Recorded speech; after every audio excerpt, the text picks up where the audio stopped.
Hello and welcome to another episode of WMT Reviews. I am Wiseman Tanofsky, and today we're moving on to yet another Generations Combaticon with this guy.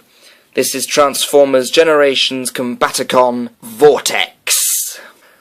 Now, I'll get the fluff out of the way nice and quickly. Vortex is the chief interrogator of the Combaticon team.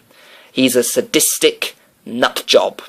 It's very, you can say that quite easily about him. He thoroughly enjoys carrying his prisoners up into very thin atmosphere and then just letting them drop until they squeal all he needs to know, and then he just lets them splat.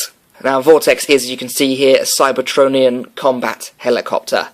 Very, very nice, small and nifty, gets around, got this lovely cannon on the front here, and if we come in here you can see his swords from his robot mode do form quite nice little side decorations, or you can flip them round and have them being sort of jet streams. So you can sort of get, if you remember on the game, when you were playing as a helicopter character, you could, when you press the boost button, their fins folded away and you got this lovely jet stream behind them, and you can sort of get that with this figure.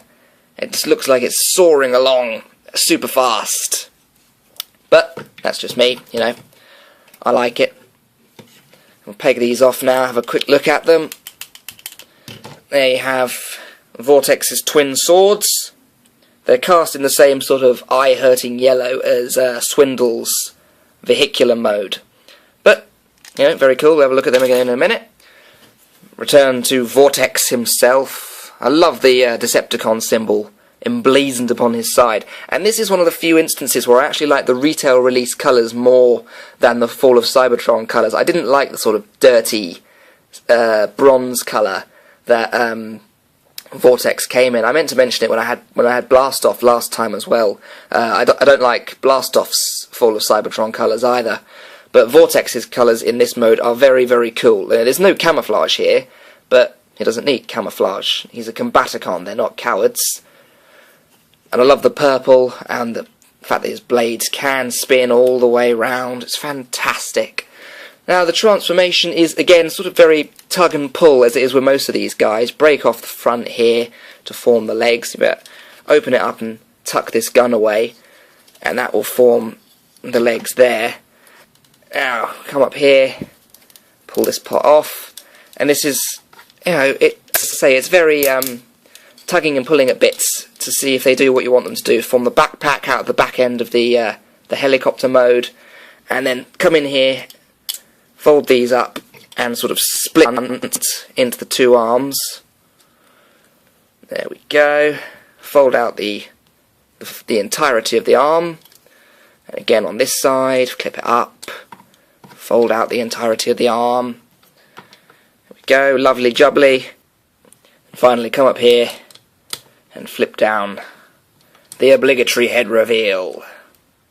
And there you have Vortex in his robot mode. Or at least you will have him in his robot mode once I've remembered to swivel the waist all the way around and reveal his skirt. And here you have Vortex in his really very nice and very sadistic looking robot mode. Now he does have visible Bruticus components in this robot mode. And did I mention the skirt? He's wearing a skirt. But we mustn't question his life choices.